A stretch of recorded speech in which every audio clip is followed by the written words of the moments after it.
نہیں سکتے جب تک علم نہ ہو. لیکن جہالت یاد رکھیے ایک بڑا چیلنج بن چکی ہے. یاد رکھیے اتنا بڑا چیلنج بن چکی ہے کہ جس کی کوئی انتہا نہیں. اور دینی اور دنیاوی دونوں جہالت یاد رکھیے. آئیے دونوں کی ایک مثال دیتا ہوں. مثال اس طرح سے کہ ایک صاحب مجھے بتانے لگے کہ وہ حج کے لیے گئے تو سامنے دو بوڑھی عورتیں چل رہی تھی, بہت بوڑھی تھی اور ہندوستان کے کسی علاقے سے ان کا تعلق تھا. تو ایک عورت دوسری عورت سے پوچھ رہی تھی حج کے بعد, مطلب حج ہو چکا تھا, اس کے بعد لوگ رہتے ہیں طواف وغیرہ کرتے ہیں, تو ایک عورت دوسری عورت سے پوچھ رہی تھی یہ کالے ڈبے کے اندر کیا ہے, مطلب کعبے کے اندر کیا ہے. تو دوسری نے کہا تجھے نہیں معلوم, اتنا سمپل کوشچن, تم کو نہیں معلوم. تو دوسری نے کہا نہیں مجھے نہیں, اس لیے تو پوچھ رہی ہوں. تو کہا اس میں اللہ جانی کی خبر ہے, نعوذ باللہ.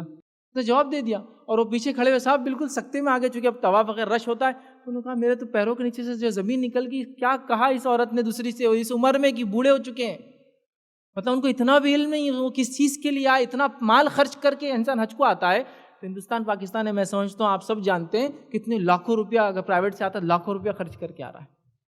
اور اس کے بعد جہالت کا یہ معاملہ. اب دنیاوی جہالت کی مثال بھی لے لیجیے. دنیاوی جہالت کی مثال یہ ہے کہ ہندوستان کے اندر سچر کمیٹی کی ایک رپورٹ بنی تھی جس کے اندر نے مائنورٹیز کا, خاص طور سے مسلم طبقے کا پورا رپورٹ نکالا گیا تھا دنیاوی اعتبار سے کیا معاملہ ہے. تو اس رپورٹ کا یہ کہنا تھا کہ 1% مسلم نوجوان صرف گریجویشن لیول تک پڑھتا ہے. یہ دنیاوی مثال بھی میں نے آپ کو دے دیا. دیگر ممالک کی آپ بہتر مجھ سے جانتے ہوں گے. 1% مسلم صرف جو ہے کیا پڑھتے ہیں, گریجویشن لیول تک پڑھتے ہیں, 1%. اور اس کے مقابلے میں جو SC/STs ہمارے پاس ہوتے ہیں ان کی تعداد جو ہے 3% سے اوپر ہے. اب اس سے آپ دنیاوی معاملہ میں لکھ لیں. اب جب جہالت دینی اور دنیاوی طور سے ہوں گی تو بتائیے انسان آگے کیسے بڑھیں گا.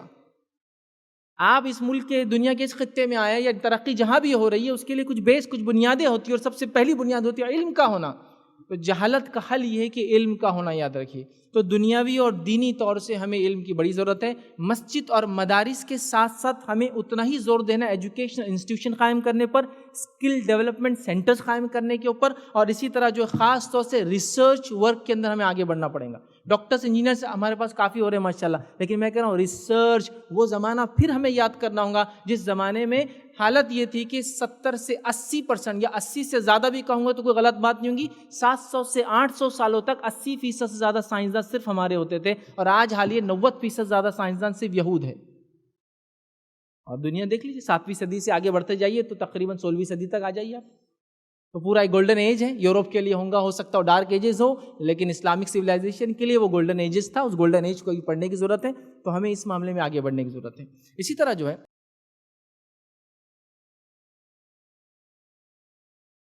السلام علیکم. آپ بھی ہمارے اس کام میں تعاون کریں اپنی زکات و صدقات کے ذریعے. ڈونیشن ڈیٹیلز کے لیے ڈونیٹ اس پر کلک کریں. اگر آپ کو ہمارے ویڈیوز پسند آئے ہیں تو اسے شیئر کریں اور سب کے حقدار بنیں. روزانہ ہمارے ویڈیوز کو پانے کے لیے ہمارے یوٹیوب چینل کو سبسکرائب کریں اور بیل آئکن دبائیں. ہم سے دیگر سوشل میڈیا پر جڑنے کے لیے ویڈیو میں دیے گئے آئی ڈی کو سرچ کریں. جزاک اللہ.